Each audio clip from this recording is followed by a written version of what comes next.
Yan ah. Jab, jab, jab.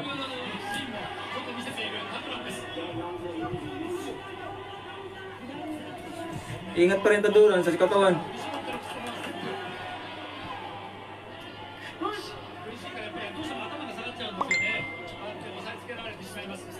Delikado na si Gyoka yun. Tigil na dapat eh. Baka may injured. Wala na. Stop na yan oh! Stop! Oh! Woo! Yes! Then you! Sabi ko sa inyo. Sabi ko sa inyo, kumusta kayo kay Taduran?